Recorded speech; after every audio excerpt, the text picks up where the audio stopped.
Diversas nações ricas passam a dividir a Ásia e a África. Isso gerou uma série de problemas na Ásia e na África, e tem dois personagens importantes aqui, só para relembrar vocês o imperialismo. Mahatma Gandhi na Ásia, na luta pela independência da Índia, e Nelson Mandela na África, na luta contra a segregação racial, na luta contra o apartheid da África do Sul. Mas voltando, então imagine todas as nações ricas dividindo a África e a Ásia entre eles. O que é que você pensa que vai acontecer? Galera, se as nações ricas estão cada um dividindo as terras entre eles, vai faltar terra para alguém, ou vai chegar um momento que uma nação vai querer uma terra que tem maiores riquezas e a outra nação também. Foi justamente o que aconteceu. Esse interesse miserável das nações ricas em tomar, expropriar a África e a Ásia gerou conflitos. Desses conflitos nós teremos a primeira grande guerra mundial. Quer saber mais sobre isso? Assiste a aula das guerras mundiais. Agora eu não tenho muito tempo para falar. A gente vai estar contextualizando tudo. Quer dizer que a Primeira Guerra só foi por conta disso? Não necessariamente. Teve questões nacionalistas, rivalidade econômica por essas terras, por exemplo, na Ásia, na África. Outras questões mais antigas, como o revanchismo francês, por conta da Guerra Franco-Prussiana.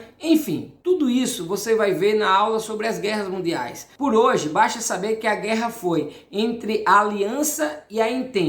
Na Aliança estava o grupo liderado pela Alemanha, tinha Itália, tinha o Império Austro-Húngaro e o Império Otomano. Já do outro lado você tinha França, Inglaterra e Rússia. Importante saber aqui que a Rússia sai da guerra em 1917. A Primeira Guerra Mundial vai de 1914 a 1918. 1917 vai estar acontecendo a Revolução Russa. Então já estou antecipando que nós tivemos aí, durante a Primeira Guerra Mundial, a primeira grande revolução socialista. O mundo não vai ser o mesmo depois da Revolução Russa. Por quê? Porque os trabalhadores do mundo todo, seguindo as ideias de Karl Marx e de Engels, no Manifesto Comunista, um livrinho que todo mundo tem que ler, concorde com Marx ou discorde, é importante a leitura. Por quê? Porque mudou para sempre a história da humanidade. A partir dali, os trabalhadores subjugados no capitalismo passam a querer se organizar para também fazer uma revolução. Isso aconteceu no mundo todo, através dos partidos comunistas, mas disso a gente fala nas revoluções socialistas. Então, voltando, de 1914 a 1918, nós temos a Primeira Guerra Mundial, que é resultado dos conflitos do imperialismo. As nações imperialistas dominando a Ásia e a África vão entrar em conflito, vai gerar a Primeira Grande Guerra Mundial, Aliança versus Entente. Em 1917, a Rússia está saindo da guerra porque faz uma revolução socialista. E nesse mesmo ano, quem entra na guerra é os Estados Unidos. Até aí é informação geral, sim, e importante para entendermos os dias atuais. Explico já. Antes precisamos saber que a Primeira Guerra Mundial tem como consequência a ascensão dos regimes totalitários e a Segunda Guerra Mundial. Por quê? Vamos tentar fazer um exercício novamente de imaginação. Galera, teve guerra entre Aliança e Entente. Quem venceu foi a galera da Entente. Depois que os Estados Unidos entram na guerra, o bicho pega. A Rússia sai por conta da Revolução Socialista e os Estados Unidos entram no mesmo ano. E o bicho pega. A Entente consegue ganhar. Essa galera que perdeu, Alemanha, Itália, Império Austro-Húngaro, Império Otomano, vai sofrer diversas transformações. Na Alemanha, por exemplo, vão proclamar uma república, República de Weimar. Isso não é importante agora. O que é importante saber é que os derrotados vão querer se vingar. Isso vai acontecer especialmente na Alemanha e na Itália. Ganha o discurso totalitário nesses países, de revanche, de nacionalismo extremo. No caso da Alemanha, um discurso supremacista. Já estão cheirando aí o que está acontecendo, né? Você provavelmente já deve ter ouvido falar do Hitler e do Mussolini. Foi depois da Primeira Guerra Mundial que a Alemanha derrotada e a Itália derrotada emergiram nesses países, nessas nações, o totalitarismo, o regime totalitarista ou regimes totalitaristas. Não são só esses dois, fascismo na Itália e nazismo na Alemanha. O Enem cobra 4, eu vou aqui citá-los. Você ainda tem o salazarismo em Portugal e o franquismo na Espanha. E só para vocês se ligarem, viu? O Vargas aqui no Brasil, que eu disse que é o cara que mais cai no Enem da história do Brasil, vai fazer aqui o Estado Novo, que nada mais é que uma cópia do fascismo italiano. Na verdade, a Constituição que ele faz no Estado Novo é chamada de polaca. Tamanha era a semelhança dela com a da Polônia, que também era um país fascista. Isso só para ilustrar como os eventos que estão acontecendo no mundo estão afetando diretamente a nossa república. Outro exemplo, ainda na era Vargas, é que o Brasil do Vargas vai para a Segunda Guerra Mundial não do lado dos fascistas, da Itália e da Alemanha. Daqui a pouco eu falo sobre a Segunda Guerra Mundial. Ele entra na Segunda Guerra Mundial do lado dos aliados, do lado dos Estados Unidos, da Inglaterra, da França, do lado da galera da democracia. O que é bem contraditório, porque internamente o Brasil vivia um fascismo com o Estado Novo, uma ditadura do Vargas, e externamente a gente estava lutando em favor das democracias contra os fascistas, contra a Alemanha e contra a Itália. Não deu outra. Quando o exército brasileiro entra na guerra e quando os aliados vencem o eixo, os militares que voltam para o Brasil vão se rebelar contra o Vargas e vão depor o Vargas do poder. Quem vai ao poder é Dutra, que era um militar. Só para contextualizar ainda, o Vargas é tão forte, mas tão forte, que passados 5 anos, ele vem novamente para as eleições, agora como pai dos pobres, agora um democrata, e consegue vencer as eleições. Então o Vargas tem o período da era Vargas e posteriormente um Vargas democrático, o Vargas considerado o pai dos pobres. Só para vocês terem ideia de como é importante contextualizar, conectar os fatos, não adianta estudar isoladamente conteúdo decorando informações como, por exemplo, a Primeira Guerra se iniciou com a morte do arquiduque Francisco Ferdinando. Para que essa informação serve de quê? Se cair alguma questão desse tipo, com o nome Francisco Ferdinando, ela não vai cobrar que você tenha essa informação específica. Ela vai estar contextualizando alguma situação para que você tenha a competência de entender o contexto e a habilidade de solucionar o problema. Beleza? Então não adianta aqui ficar estudando especificidades. O Enem não é mais conteudista. O que eu preciso que vocês façam é esse exercício de imaginação e de capacidade de conectar os fatos. Hora ou outra é provável que você deve estar assim, meu Deus, é muita informação, não estou entendendo nada. Calma, que depois dessa aula, quando você ler qualquer um desses conteúdos de forma isolada, automaticamente, isso eu te prometo, a tua mente vai fazer as associações que eu estou te ajudando a fazer aqui, a conectar os fatos. Por exemplo, a gente já antecipou um pouquinho Vargas. Disse que o Vargas vai entrar na Segunda Guerra Mundial do lado dos democratas contra os fascistas. Mas eu nem falei da Segunda Guerra Mundial. E você não precisa seguir um padrãozinho, não. Primeira Guerra, Revolução Russa, regimes totalitários, crise de 29, Segunda Guerra Mundial, não. Nós temos que ter a capacidade de contextualização e de entender o todo. O que vale é a compreensão do todo, não de especificidades. Voltando aqui, antes da Segunda Guerra Mundial, lembrem, temos um entreguerras. Olha aqui, percebam, tem a Primeira Guerra e o entreguerras. Eu já antecipei o entreguerras com os regimes totalitários, mas nós tivemos a maior crise que o mundo já viu até então. A crise de 1929. Tem uma aula só sobre a crise de 1929, eu não vou falar dela agora. Mas essa crise é importante porque ela acentua os problemas. Que problemas, professor? Os trabalhadores vão ser ainda mais sucateados, ainda mais explorados. E quais são as ideias que surgiram no mundo? As ideias socialistas, onde elas foram colocadas em prática? Lá na Rússia, durante a Primeira Guerra Mundial. Então percebam como tudo está conectado. Avança no mundo as ideias socialistas, em especial depois da crise de 1929. O mundo está todo quebrado, os trabalhadores sendo explorados. Muita gente passando fome. Então as ideias socialistas começam a pipocar em diversas partes do mundo, na maioria dos países do mundo, onde trabalhadores passam a se organizar em busca dessa tão sonhada revolução socialista.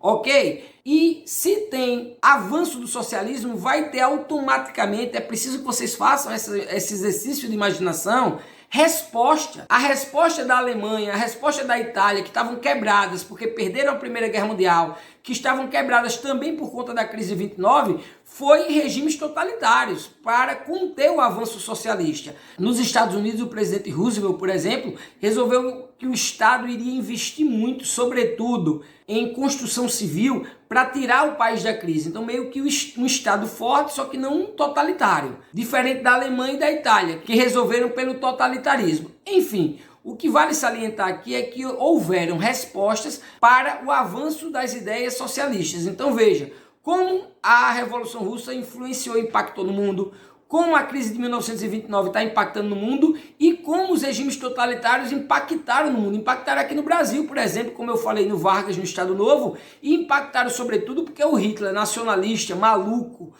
supremacista, resolveu partir para um processo de expansão da Alemanha.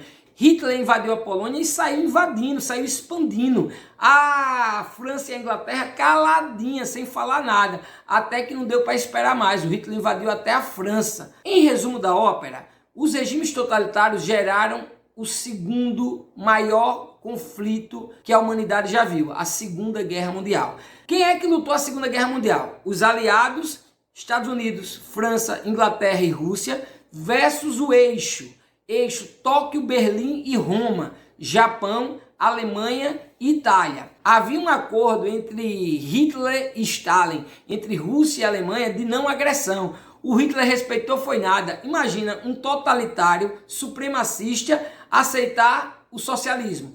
Ele foi colocado no poder justamente para evitar a ascensão do socialismo na Alemanha, que estava quebrada. Em algum momento ia dar merda. E deu. O Hitler invadiu a Rússia. Foi o grande erro dele nessa guerra. Mas eu não vou falar disso agora não, porque nós temos aula da Segunda Guerra Mundial. Só lembrando, aliados versus eixo. Os aliados vão vencer essa guerra. Nós, Brasil, entramos na guerra do lado dos aliados. Por sorte, porque o Vargas era um fascista. Aí já falei para vocês, os militares voltam da guerra, lutaram contra o fascismo lá fora. Aqui dentro tem um fascista, os militares foram e depuseram o Vargas. Ok? Vejam como está conectado. Vale salientar uma coisa que eu preciso que vocês entendam agora. Nunca mais vocês vão esquecer. Como os Estados Unidos se tornou a maior potência do mundo? Isso tem que ser entendido. Veja que uma das principais características que nós falamos nessa aula, que nós lemos inclusive, é o descontentamento do mundo todo com os Estados Unidos enquanto potência bélica e potência econômica. Os Estados Unidos se tornam a maior potência do mundo na Primeira Guerra Mundial e na Segunda, então, ele fica o topo do topo do topo. Como, Hugo? Como, professor? Vou te explicar. Lembram que a Primeira Guerra Mundial vai de 1914 a 1918? De 1918 até 1939, nós temos o Entre Guerras, com dois acontecimentos extremamente relevantes para nós vimos aqui. Crise de 1929 e ascensão dos regimes totalitários. Beleza? Nazismo, fascismo, salazarismo, franquismo. Em 1939, nós temos início a Segunda Guerra Mundial, quando a Alemanha invade a Polônia. De 1939 a 1945, nós temos a Segunda Guerra Mundial. Para terem uma ideia, a era Vargas vai de 1930, quando o Vargas assume o poder, dando um golpe e colocando para fora do poder no Brasil as oligarquias de Minas Gerais e São Paulo, a chamada política do café com leite. Então Vargas chega no poder em 30, em 45 ele é deposto do poder quando acaba a Segunda Guerra Mundial, eu já expliquei por quê. E os Estados Unidos nessa história? Lembram que os Estados Unidos só entra na guerra, na primeira, em 1917? Já no final dela, quando a Rússia sai, ele entra. Os Estados Unidos está nas Américas, aí vai uma aulinha de geografia. A guerra está acontecendo na Europa. Galera, quando acaba a Primeira Guerra, todo mundo está destruído, menos os Estados Unidos, que não levou nenhum míssilzinho lá. A Primeira Guerra, por exemplo, teve uma fase chamada Guerra de Trincheiras. A galera ficava entrincheirado, você já deve ter visto em filme, por exemplo. Não tinha esses mísseis não, teleguiados e etc tal. Então, nos Estados Unidos não chegou a guerra aconteceu na Europa. Quando acabou a guerra, os países estavam todos destruídos. E os Estados Unidos, que não tinha sido afetado, agora podia emprestar dinheiro. E ele não vai emprestar sem receber em troca, né? Emprestar recebendo muitos juros. Então, os Estados Unidos financiou a reconstrução da Europa. Então, com a Segunda Guerra Mundial, isso foi na primeira. Com a Segunda Guerra Mundial, os Estados Unidos fica mais rico ainda, porque novamente ele só entra na guerra, no final da guerra. A França, para vocês terem uma ideia, ela foi invadida pela Alemanha. A França ficou resistindo só em metade do seu território contra o avanço dos alemães. A Inglaterra demorou para entrar na guerra, mas entrou muito antes dos Estados Unidos. Quando os Estados Unidos entrou, já não da metade para o fim. Ele e a Rússia, lembram que foi agredida pelo Hitler? Aí a Rússia por cima, modo de falar, e os Estados Unidos, Inglaterra e França por baixo. Derrotaram o fascismo, que foi lindo de ver, porque nada pior na história da humanidade do que o nazismo supremacista e do que o fascismo como um todo, né? Porque o nazismo era mais uma forma de fascismo. Dito isso, não esqueçam que os Estados Unidos passou a ser a maior potência do mundo justamente na Primeira e na Segunda Guerra Mundial. Professor, qual a importância disso? Meu filho, todas, porque na política brasileira há muita influência do capital dos Estados Unidos. A nossa ditadura, por exemplo, a ditadura militar, que é o segundo tema que mais caía no Enem, deixou de cair muito no governo atual, mas sempre está uma questão lá, que é a ditadura militar, que vai de 64 a 85, foi financiada, inclusive orquestrada pelos Estados Unidos. A CIA veio aqui treinar os militares brasileiros, só para vocês terem uma pequena ideia. Mas por que, professor, isso? Galera, nós vamos chegar lá, é o último tópico aqui que vocês estão vendo, revoluções socialistas. Cuba fez uma revolução, Cuba passou a ser socialista, Cuba era um reduto dos Estados Unidos, então os Estados Unidos precisavam brecar o avanço do socialismo na América. E como é que ele fez isso? Financiou as ditaduras militares nos diversos países da América Latina. Logicamente que os Estados Unidos não estavam aqui como um urubu em cima da carniça, somente com medo da expansão do socialismo a partir da Revolução Cubana. Esse é um dos fatores, eu digo mais, é mínimo esse fator comparado ao que eu vou dizer agora. Nós estamos em plena Guerra Fria, bloco socialista versus bloco capitalista disputando pela hegemonia mundial. Na liderança do bloco socialista nós temos a União Soviética, vamos colocar a Rússia. Na liderança do bloco capitalista nós temos os Estados Unidos, e ambos estão disputando poder no mundo, poder econômico, poder bélico, enfim. Pensem o seguinte, conectem informações. Os Estados Unidos disputando a hegemonia mundial com a Rússia ia querer perder a maior economia da América Latina para os socialistas de forma alguma. E o que é que vai ser feito então, professor? O que vai ser feito é os Estados Unidos fazer o que eu já disse aqui que foi feito. Financiou e preparou os militares brasileiros para a tomada de poder, para o golpe de 1964 com a ditadura militar. Então a ditadura militar no Brasil ela foi orquestrada pelos norte-americanos, pelos Estados Unidos. Ela foi também orquestrada pelos Estados Unidos. Então, muito da nossa história se deve à influência dos Estados Unidos, em especial durante a Guerra Fria. Repito, os Estados Unidos não iriam perder sua influência na maior potência econômica da América Latina. Eles não iam permitir e fizeram de um tudo, inclusive armando os brasileiros e preparando, orquestrando a ditadura militar de 64 para não perder a sua hegemonia aqui no Brasil, a sua influência no Brasil. E isso aconteceu no mundo todo, ok? Então percebam como os Estados Unidos influenciam na América Latina e como é importante compreendermos como ele se tornou a maior potência econômica e militar do mundo, seguindo ao lado dele daqui a pouco a Rússia. Por quê? Porque nós vamos falar agora que o próximo ponto é a Guerra Fria. Acabou a Segunda Guerra Mundial? Lembram que eu disse que quem foi por baixo, modo de falar, repito, foram Estados Unidos, França e Inglaterra, países capitalistas, e por cima, derrotando o fascismo, tomando tudo da Alemanha e da Itália, foi a Rússia. Na verdade, a União das Repúblicas Socialistas Soviéticas já tinha ocorrido a Revolução Socialista. Aqui é a União das Repúblicas Socialistas Soviéticas. Esmagaram o fascismo. E agora, professor, acabou a Segunda Guerra Mundial em 1945. Esses dois polos que venceram a guerra, socialista e capitalista, passam a disputar a hegemonia mundial.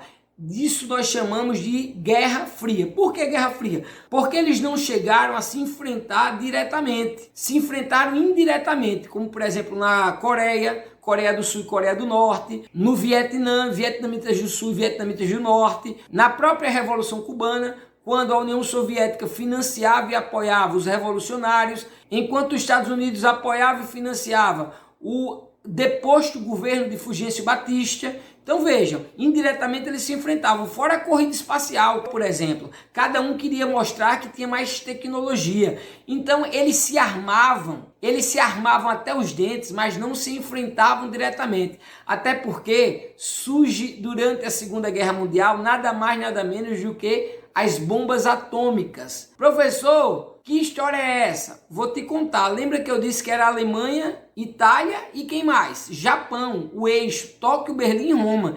E cadê o Japão na guerra? A guerra acabou no Japão quando os Estados Unidos lançou duas besteirinhas, Hiroshima e Nagasaki. E o Japão se rende então aos aliados. Entenderam? E não é à toa que eles não se enfrentaram. Depois dos Estados Unidos ter mostrado ao mundo sua força nuclear, todos os outros países também correram atrás dessa tecnologia. E a União Soviética não foi diferente. Já passou a ter também bombas nucleares. Então eles não queriam se enfrentar porque sabiam que era o fim de tudo. Ou melhor, lembravam também das experiências do passado, da Primeira e da Segunda Guerra Mundial, que quem fez guerra ficou lascado economicamente, como a gente diz aqui no Nordeste, mas eu vou melhorar para quem não for do Nordeste. Ficou destruído economicamente. Então, Estados Unidos e União Soviética não queriam entrar numa guerra direta.